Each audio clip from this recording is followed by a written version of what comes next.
Crime, security, wildlife. On board with the Miami Water Cops. Today, distress signals at sea. The Wildlife Patrol to the rescue. Midnight manoeuvres. The Special Ops trainees go undercover. They're in there now, pretty close to the boat. I've lost track of them. I can't even see them with a nod, so they're doing a pretty good job. And we find out why Boat Cop John feels the need to do this. This is one of the most time-consuming things out of my day of work. Shaving and getting a tan.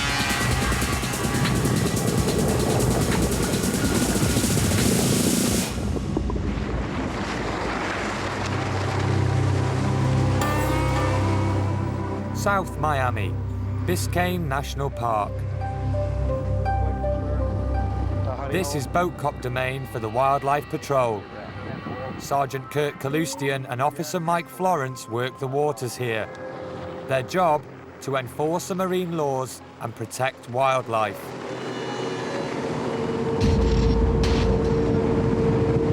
What we like to do generally is shut down the boat and take a look with binoculars to see how many people are fishing.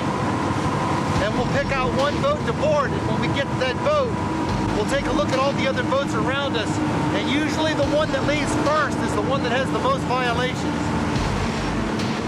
But today, the first one they spot isn't a violator, it's someone in trouble. He broke down, they're waving us down. Can you see them way back there? They're giving us the distress signal, the international sign. Well, they're making it well known. Private call, advise the step forward and run and clear the document. Thank you for your response. Down? Yeah. Are you out of here? Yeah, right here. Okay, we'll get you hooked up real quick.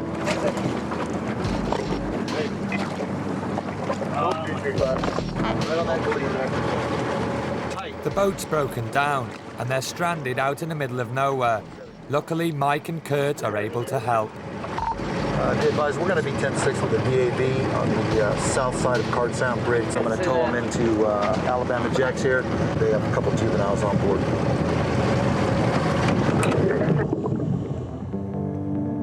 Special Ops, the undercover scout swimming course, a specialist training for in-water spies. They learn to operate in the water in full camouflage gear and in total silence. Training here are Federal Agent Rick Day, who needs to keep abreast of new techniques, and Jason Cherry, an adventure junkie who wants to work in undercover security. Tonight, vessel surveillance. This will be the toughest task they face yet. Their job, to gather intelligence on 2 target boats, but they must not be seen or heard at any time. Instructor Dave Kellerman takes them through what they'll have to do. If either one of you has a problem and you get uncontrolled shivering and you feel like you're getting hypothermia hit, you need to click this on. You need to just break it and shake it. Let me see red, then I'll come to you immediately, okay? You're gonna have a writing slate and a compass mounted on that attack board. You're not gonna need the compass to navigate, but if you get lost, you might need to get back if you get disoriented. All right, that's the equipment check. Let me just give you a heads up. Target 1. Kellerman briefs them on Target 1. Florida. The vessel is described as a 27-foot dive or fishing charter boat with 2 outboard motors. Vessel name has not been fully determined. It is reported to sound like Sea Danger or Ocean Ranger, and is reportedly written on the side of the vessel, plainly visible from a distance. Priority information requirement. Determine the correct name and obtain accurate description of the vessel. Time window from splash time is 25 minutes. Splash time will be when I put you in the water off the platform and say go. Downtown Miami. Enforcing the law on the water here are the City of Miami Water Cops. It's their job to chase down speeders, deal with drunk boaters, and assist customs with water-based drugs busts. This is basically uniform patrol in cars, on the river, going in and out of the marinas and the facilities, the terminals, and identifying cars and possible people coming out late at night with baggage and packages coming off the boats. They're looking for cash and dope coming off the boats. On boat patrol today will be the newest recruit to the unit, John Cunnill. He may be a rookie, but he's a smooth operator. This is one of the most time-consuming things out of my day of work. Shaving and getting a tan. Not everybody here agrees with my philosophy, but I think it's important to try to look good when you're working. That way you make a good image for the Marine Patrol unit. I shave my legs because in my long distance swims that I do, it gives me a little bit better time and also helps me get in and out of the wetsuit a little easier. I don't get any hairs pinched in my wetsuit. The key to shaving the legs is not to let the growth grow too much. You can keep it kind of trim, keep the stubble moderate, you're okay. You start getting into this long jungle-like hair, it's gonna affect your little machine here and make them work extra hard.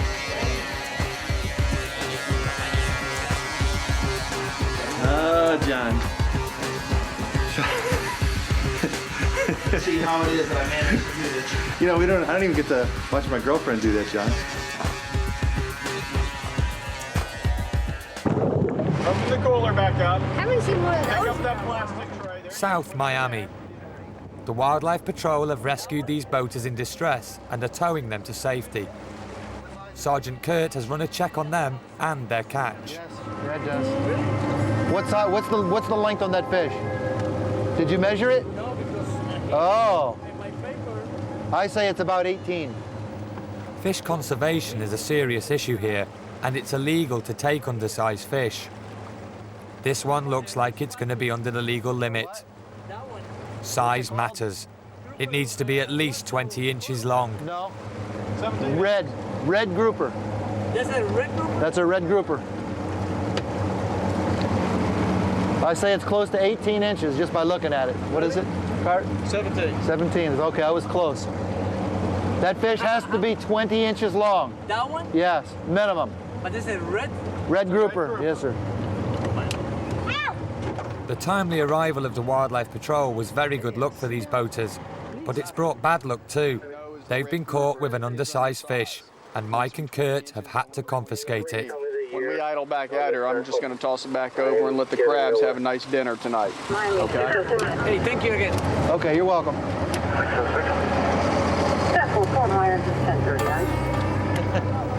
It's quiet here today. Super Bowl. That's right. We'll have a small memorial here. What I'm doing is I'm piercing the air bladder so the fish will eventually it's sinking right away, so it will sink.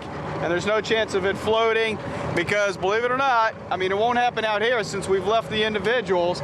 There's been circumstances where we've returned small fish to the water, and as soon as we clear the scene, they'll scoop them back up and put them back in their boat. Special ops, spy swimmers. Okay, we're getting ready to launch these guys. They got about 2 minutes left before we go hot. I'm looking forward to it. I'm a little worried about them because it's kind of cold out there, but they've got a good attitude, so I think it's going to work out pretty good. We'll see how it goes. They're not going to be in the water too long. See the looks on their faces out there. They're ready to go. Yeah, even us, we're role players. We love doing this stuff. So we're getting as fired up as they are. We got this saying, sucks to be them. Far back as you can, bro. Kellerman takes trainees Jason and Rick to within swimming distance of their first target. Okay, advent time. This is your northernmost target. Take a look at the area. Know the description of the boat. Drop-off point is going to be south of the target. You may have to swim into the current just a little bit to get up there. Now, remember, the description in the intel packet had the target boat inside the second floating dock. Oh, that's right.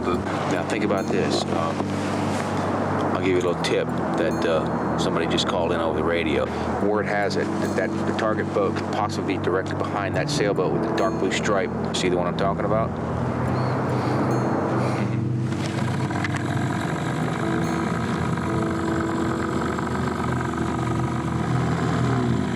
So you can get pretty stealthy getting in the water here. Okay. The current's moving that way, so you can let it take you. Come around the bow of that sports fisherman. Should be able to get a visual on that boat right at the transom of that sports fisherman. I'll let you feel it out on your pickup point. I'll be watching you on nods, and if you want me to come get you, just start doing like this, okay? I'll try to visualize it, all right? Worst case scenario, if I can't see you, just go ahead and just do a quick blink with that white light until you see me coming towards you, all right?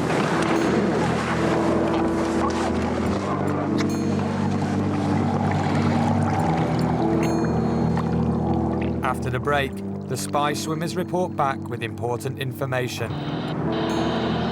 Good copy, good copy. Relay to me, is all okay, over. And the water cops are alerted to a suspect vessel. Right in this area should be where the numbers will be displayed on a boat. There's no numbers.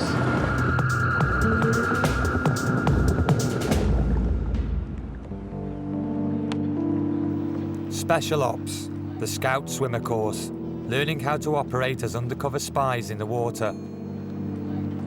The guys that made their first run in on target number 1. They did a pretty good stealth entry, and they're using some of the terrain masking and using boats as masking to cover their approach to their target. They're in there now, pretty close to the boat. I've lost track of them. I can't even see them with a nod, so they're doing a pretty good job. Pretty soon they're coming out of there and giving me the pickup signal. We're going to run in and pick them up. It's a waiting game.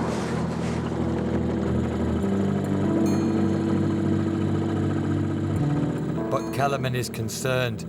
It's freezing, and the swimmers face danger of hypothermia. With still no sign of them, it's time to break radio silence. Scout Swimmer 1, I've got negative comma with you. I am receiving a signal. Be advised, if you key your mic 2 times for yes, 1 time for no, I'll copy, over. Good copy, good copy. Relay to me, is all okay, over. Roger, roger. Are you ready for pickup? Over. Be advised, I am underway your position. Stand by.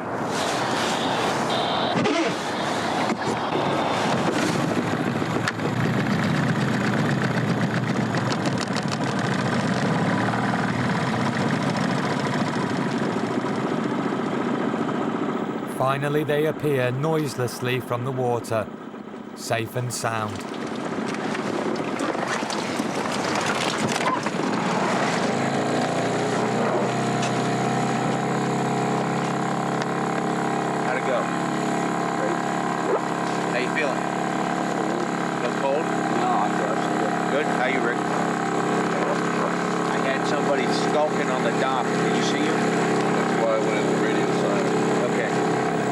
Mission accomplished. They've got the required information, were not seen by anyone, and have returned safely. Kellerman transports them to their splash point for target 2, his boat. He briefed them on this earlier. Talk about target number 2. The vessel is located at Oyster Creek Marina, which is the northernmost target in this area of operations. The vessel is described as a 50-foot trawler-type vessel with a gray hull and black horizontal stripe at the shear line. Okay, the vessel is reportedly occupied by ex-military extremist-type individuals with violent tendencies, meaning high threat. Okay? Priority information requirement. Observe a vessel and determine number of personnel on board, weapons, gear, and any pertinent information. Record all activity times and comings and goings of personnel to your best ability. Remember, only report what you know, not what you think. Got it?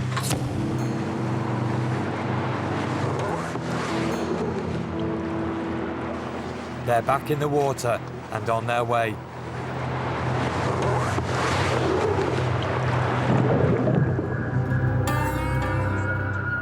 South Miami, the Biscayne National Park.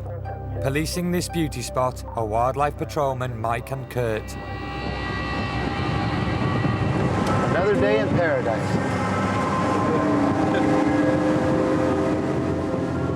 They scan the horizons for illegal activity and spot their next target. He's working it like a blue crabber. Okay, good. No, let's go do him. Illegal crabbing is big business here. A good catch can net up to $1,000 a day. Mike and Curt will check this suspect out. 472, go ahead. 1020, we're right in front of commercial blue crab, Florida Alpha. So we're gonna come alongside for an inspection, okay? Leave it on the boat. We Would you mind producing the registration, papele?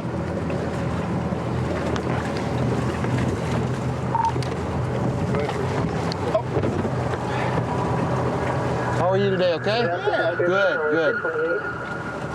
Looks like you got pretty good load there. Today. Today. Last week, nothing. Too cold? Yeah. Yes. Okay. Okay. Permit number is good. Let me take a look at your trap here. Make sure that we have all the escape rings. I have three. 3. 1, 2. There's one over there. They're made out of just thin PVC rings to allow the smaller crabs and the smaller fish to get out of the trap so they're not trapped in there and they die. These are probably medium-sized blue crabs. This blue crab right here is a female, and you can tell by the wide flap on the bottom. This is where she'll carry her eggs when they're in season. This blue crab is a male because of the long appendage on the bottom. That's how you tell the difference. The most readily identifiable anyway. The size limit has to be 5 inches from this point to this point. These crabs will exceed that limit by no problem whatsoever. Okay, thank you very much, Captain. Have a good day. Everything looks good. Okay.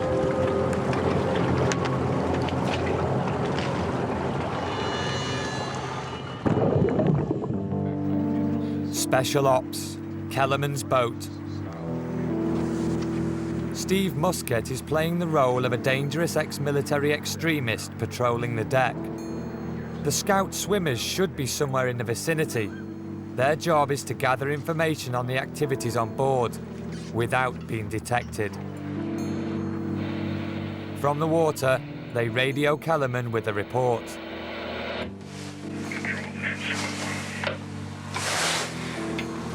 I copy. Say again, over. Out to normal. So far, is one individual on the rear deck, wearing camouflage, skull cap, has a long gun, and a lieutenant that's rifle or shotgun. Good copy. Standing by. Out. Okay. Scout swimmers are in place. They're obviously somewhere near the boat to where they can observe the transom. They've seen one of our guys on the transom. He's dressed in camouflage and he's carrying a shotgun. They haven't been able to determine if he's carrying a shotgun or a long gun yet, but they have seen a long gun of some type.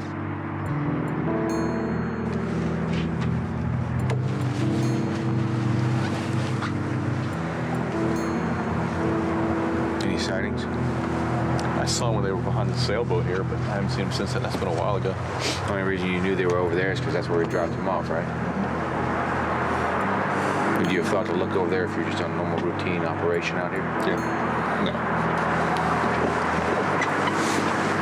Did you hear anything out of the ordinary? No. No, they're very quiet around here. All right, they reported back to me on the radio. They gave me a description of you and that you're holding a long gun.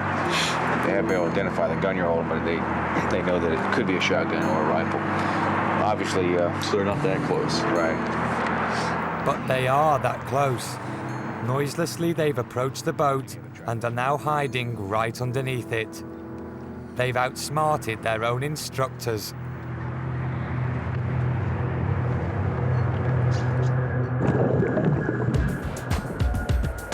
Miami. Officer John Cunhill is out patrolling the ocean beat. I came to the force 4 years ago, City of Miami Police Department. That's where I did my time as a basic recruit. We're gonna stop this boat here. He has an expired registration. Just minutes into his patrol and already there's an offender. John opens the throttle on his twin V6 engines and chases him down. How are you? Your sticker shows June. You have a more current sticker? Okay, do you have some kind of ID? Yes. And the expired registration isn't the only problem. As John questions the captain, things start to get suspicious. He's a boat dealer and got this boat from a pawn shop in exchange for a diamond ring. There's no paperwork at all. You didn't have a bill of sale, nothing on you. For John, alarm bells are ringing. This boat could be stolen or a known smuggling vessel. He's going to have to find out. Yes, I'm going to need a complete check on a white male. Last name is Hunt, Hotel Uniform November Tango. His date of birth is 9/29/53. He has no numbers, no registration. This is all criminal. This boat was registered to a Van and Older Shutters company. It's never been registered to that pawn shop at all. Here's your papers. John can do no more out here on the water right now. And here's a summons. The captain will have to go to court to prove ownership. When you get all your papers, just take it to court. When you get And the case isn't closed for John. There'll be further investigation back on dry land. Okay, thank you. Okay. That boat's registered. He said he got it from a pawn shop. It's registered to somebody else in West Palm Beach. I cited him. Also, I saved all the information. I ran it through the computer. I know who he is and I know who is driving that boat should it show up later.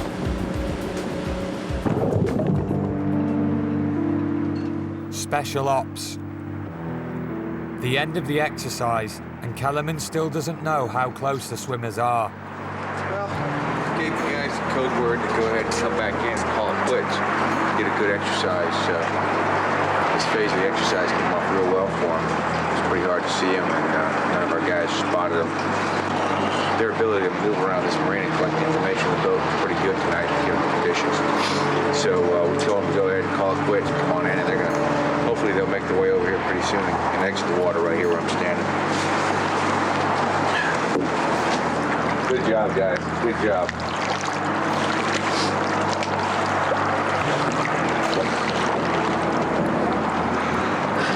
See, if I had my handy dandy knife on me, I was going to cut the dinghy and we were going to drift off. Get your way out of here, right? Well, when did you pick us up? I did. Later, warm and dry, and back on the boat, they go over the operation. When you guys weren't even there. It was pretty quiet out there, wasn't it? Yeah. I mean, that kind of made it a little more difficult for these guys. And, Yeah, I think they did great. But I mean, if you're not even be a certified diver, to be in the water, to be at night, limited visibility situation, under those conditions, you really did really outstanding. Thanks. I echo Steve's comments about Jason. That's 2 firsts for you today, right? You never breathed out of a regulator on this water. You've never conducted any type of swim like this. Yeah. It's, I'd say, you know, based on the limited amount of time that they've had to work together, it went pretty good. yeah. Well, you guys actually started gelling as a team pretty soon. Seems like the trainees are taking to spying like camouflage ducks to water. And the hard-working boat cops in Miami enjoy the kind of moment that makes it all worthwhile.